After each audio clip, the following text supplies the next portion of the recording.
E aí pessoal, tudo bem com vocês? De volta mais um vídeo aqui no canal sobre investimento em ação. Hoje vamos falar aqui de alguns destaques de boas empresas. Eu vou comentar algumas ações que eu sou sócio e sigo na compra e outras empresas também que eu ainda não tenho as ações, mas para mim estão baratas. E nós temos que acompanhar, seguir de olho para aproveitar as boas oportunidades. A bolsa segue aí na alta, no movimento de alta, acima dos 113 mil pontos nesse momento que eu gravo o vídeo. Já tem gente pedindo aí correção para os preços caírem de novo, para poderem aproveitar mais boas empresas a preços baixos. Como eu disse, eu sigo posicionado independente de alta, independente de baixa. E a primeira empresa que eu quero comentar aqui com vocês é a JHSF. Eu sou acionista, tenho as ações, seguirei comprando mais assim que possível. E em relação a resultados, o que nós tivemos? Teve queda nos lucros aí reportados pela JHSF.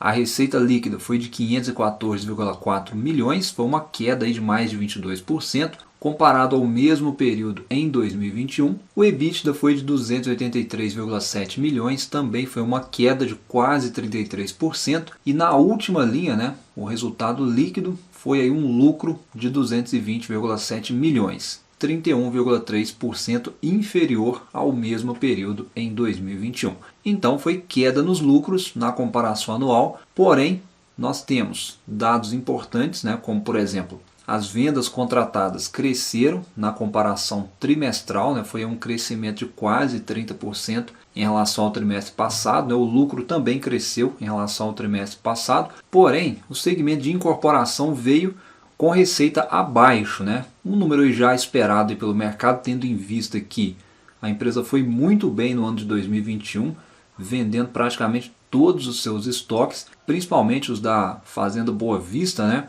Os números que vêm segurando aí as boas margens da empresa é o segmento de shoppings e hotéis, gastronomia e hospitalidade. Esse segmento já retomou praticamente, e vem crescendo. Destaque aí para hospitalidade e gastronomia, com crescimento na receita em mais de 86%. O EBITDA desse segmento crescendo 144%.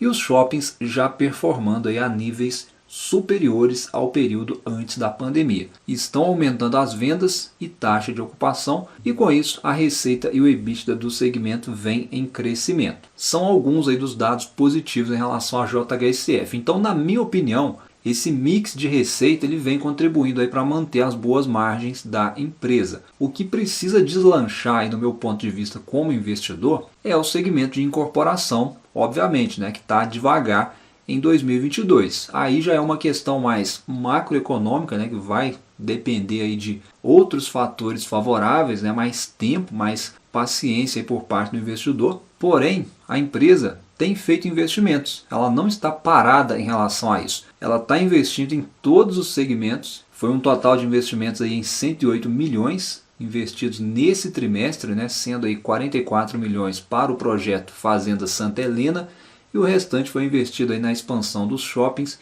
e também no aeroporto executivo da empresa. Então a minha visão como sócio continua positiva. Eu sigo aí com a minha posição em JHSF e poderei fazer mais aportes até o final desse mês, dependendo aí de como estiver o mercado. Essa é uma empresa que eu sigo acreditando e vejo boas perspectivas aí no médio e longo prazo. A próxima empresa que eu sigo otimista, sigo posicionado e acreditando também no médio e longo prazo é a Cosan. A empresa também divulgou os seus resultados trimestrais recentemente. É uma holding que controla outras grandes empresas como Raizen, Rumo, Compass e Move. A empresa divulgou bons números operacionais. A receita líquida foi de 42,7 bilhões, um crescimento aí de quase 70% na comparação anual, e o EBITDA foi de 4,1 bilhões, foi um crescimento aí de 34,5%. Então, em termos operacionais, foi bem, porém o resultado foi impactado aí, segundo a empresa, por despesas financeiras e alta de juros. Isso é um fato, sendo observado aí nos balanços de várias empresas, as despesas financeiras aumentando por conta dos juros mais altos, e isso impacta aí no resultado final das empresas. E no caso aqui da Cosan, com essa questão, O lucro líquido ajustado foi de 53,6 milhões. Foi uma queda aí de 94% e se não fossem os ajustes, né, seria um prejuízo de pouco mais de 125 milhões. Então a parte positiva aqui é o operacional, que gera resultado, que gera lucro, que gera caixa e possíveis dividendos lá na frente. Em relação às empresas controladas, elas fizeram a sua parte, né? A Raízen, que é a principal empresa do grupo, reportou um EBITDA de 3,6 bilhões, um crescimento aí de mais de 54%. A Rumo Logística reportou EBITDA de quase 1,2 bilhão, cresceu aí 4,8%. A Compass reportou um EBITDA ajustado de 878 milhões, crescimento de 35%. E a Moove reportando EBITDA de 232 milhões, uma alta de mais de 56%. Então, para quem olha para o crescimento e busca por negócios resilientes, eu vejo a Cosan com ótimas empresas que seguem investindo, isso é muito importante, buscando se posicionar em novos segmentos. Recentemente, inclusive, nós tivemos aí a Moove fazendo uma aquisição importante lá nos Estados Unidos. Ano passado, a Compass também fez aquisição, a Sulgás, e além ainda da Gaspetro, que foi outra aquisição recente muito importante. E ainda, né, a Raízen, que entrou na bolsa recentemente, empresa focada aí nos renováveis, e nesse ponto entra toda aquela questão da transição energética e o futuro da energia. É como eu disse, né, é um posicionamento para o futuro, olhando para o longo prazo, e com isso, né, as controladas aí da Cosan vêm fazendo investimentos importantes que tendem a potencializar os próximos balanços da empresa. E eu, como acionista, eu vejo aí como uma empresa de crescimento, sigo posicionado e poderei talvez aportar mais aí nos próximos meses, dependendo de como tiver o andar do mercado. E mais uma empresa que eu também sigo posicionado e seguirei comprando mais sempre que possível é a Itaúsa, né? Mais uma holding aqui na carteira do canal. Reportou ontem, inclusive, né, um lucro líquido recorrente de pouco mais aí de 3 bilhões, foi um crescimento de 5,5%. Inclusive a empresa anunciou até mais juros sobre capital próprio. Esse é um ponto aí de insatisfação com muitos investidores, né, que até deixaram o Itaúsa de lado, mas em relação à remuneração para o acionista, a empresa até que vem dando aí uma melhoradinha e a empresa segue ao mesmo tempo fazendo aí os seus investimentos. Para mim, está barata, né? Quem teve a oportunidade de comprar abaixo dos R$ 9,00 recentemente, pegou um ótimo preço. Eu sigo comprado e abaixo aí dos R$ 10,00 eu comprarei mais sempre que puder. Não é nenhuma recomendação de investimento, mas eu vejo aí como um ativo de ótima qualidade, tem potencial para crescer muito no longo prazo. Eu vou trazer ainda mais vídeos à frente, mais completos aí sobre Itaúsa.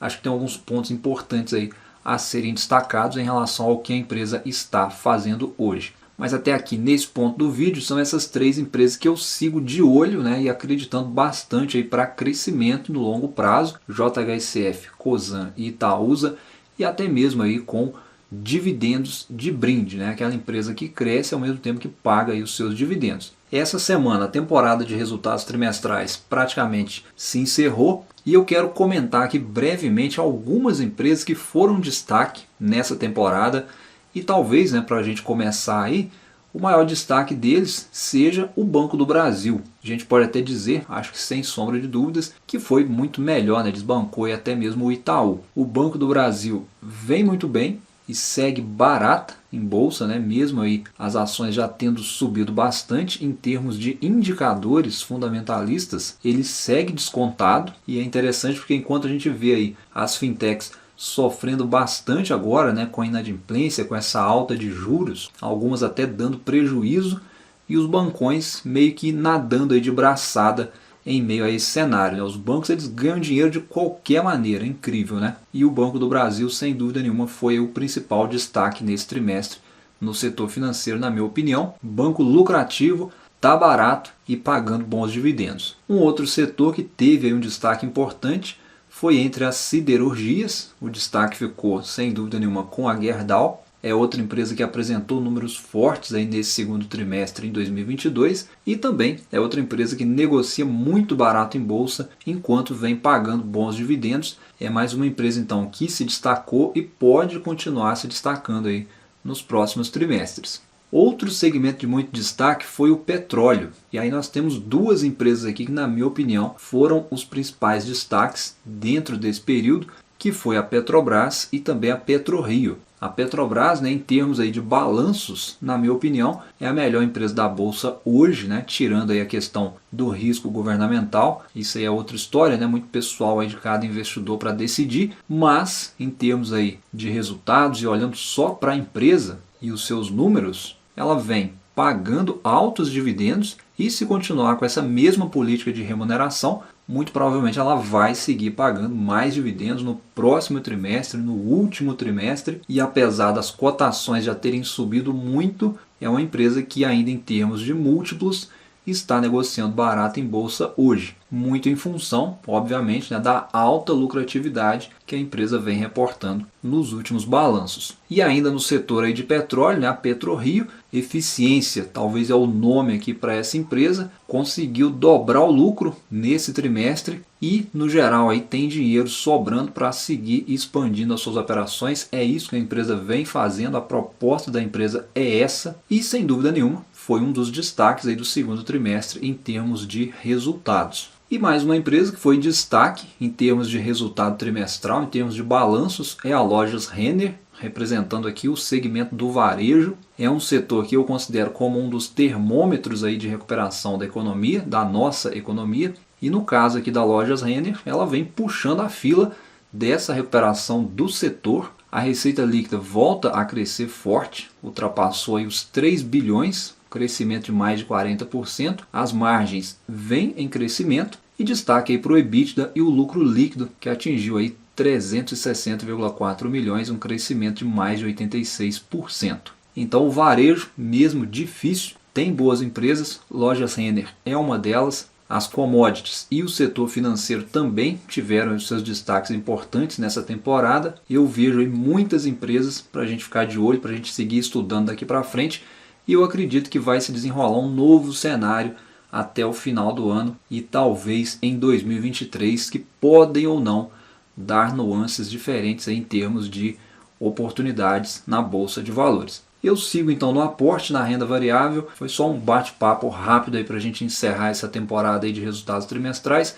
Eu volto trazendo mais alguma coisa que surgir em próximos vídeos, tá bom? Um abraço a todos, bons estudos e até a próxima. Até mais!